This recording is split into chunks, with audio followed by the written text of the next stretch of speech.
Bessel van der Kolk's book is called The Body Keeps the Score because we increasingly understand how traumatic memories are stored within our bodies, especially memories of abuse that happens before we have language, which is roughly before age 2. Even abuse that happens later, however, happens to the body and is stored within the body, is not processed by the brain and made into a narrative.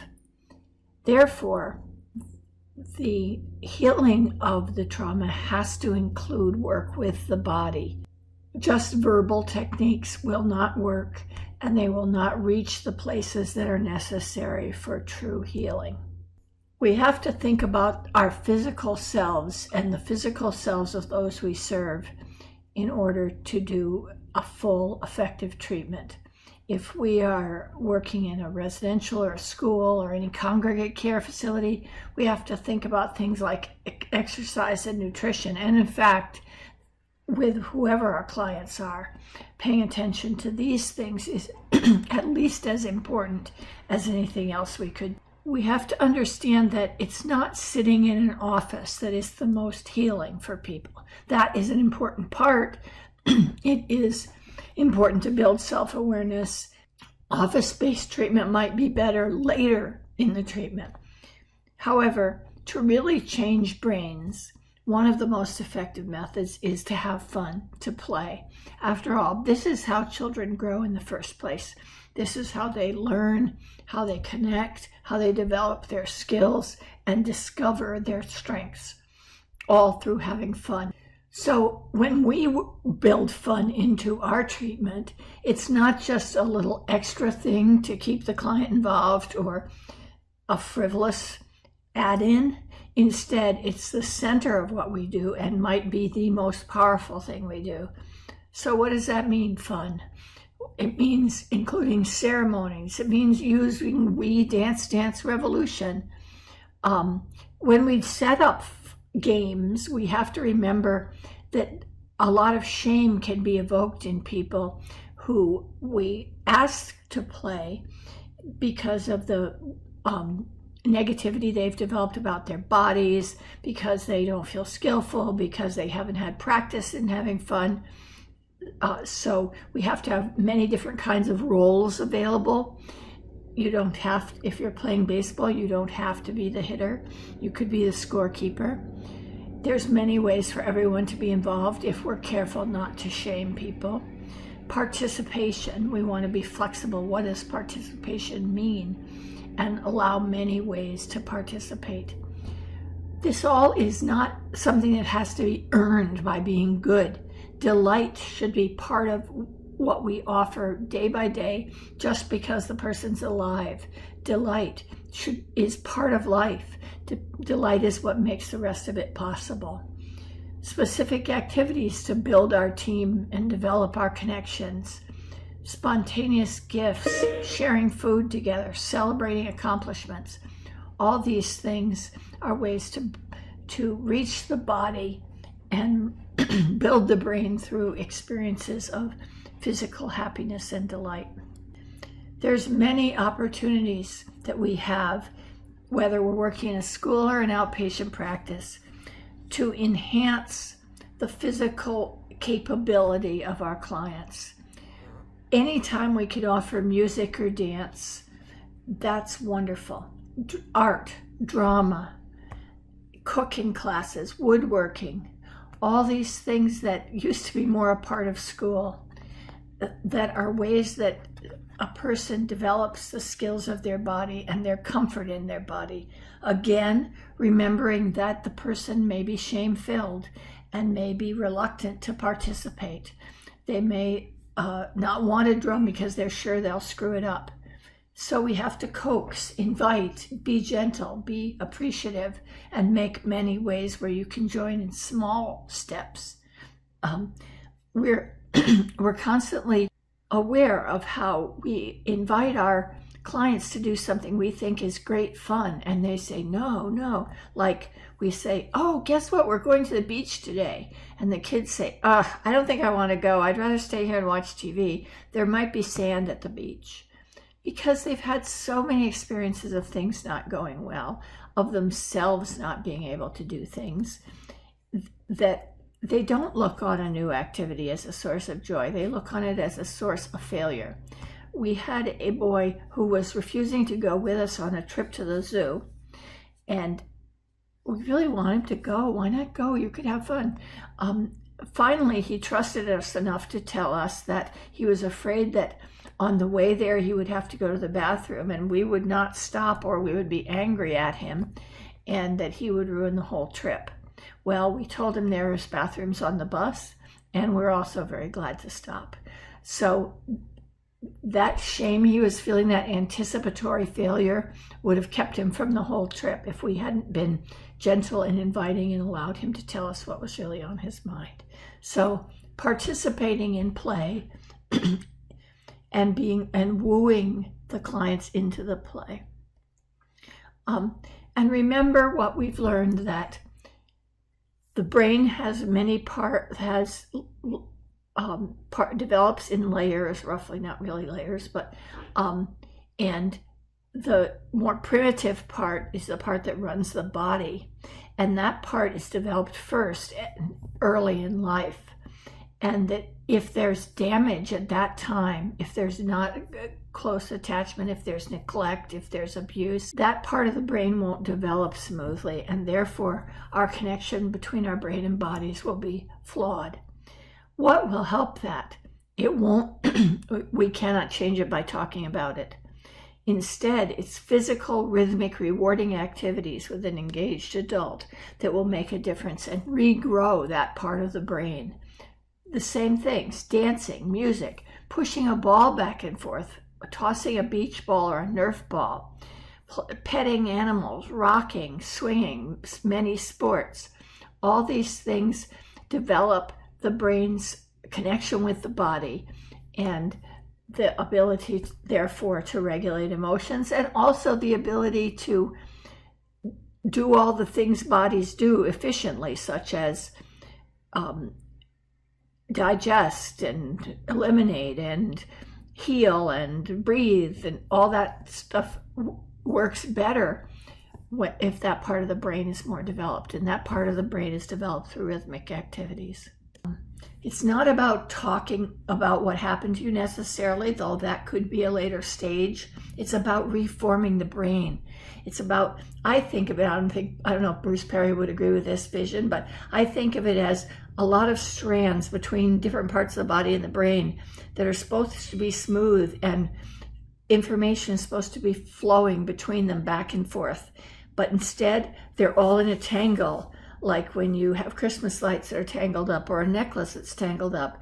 What our job is to get rid of the knots, smooth them out, so if there will be a flow in the body.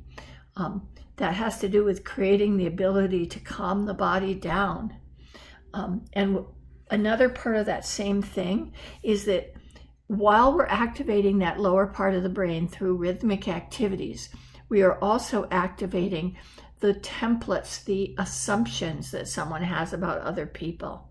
That's when those templates or assumptions are most available to change. So that if we're doing a rhythmic activity and the child is doing it in engagement with an adult who's having fun too and laughing, if they're both dancing together, they're both drumming, they're both playing a sport, or even walking next to each other, both the brain will be being improved and the view of other people will be being improved.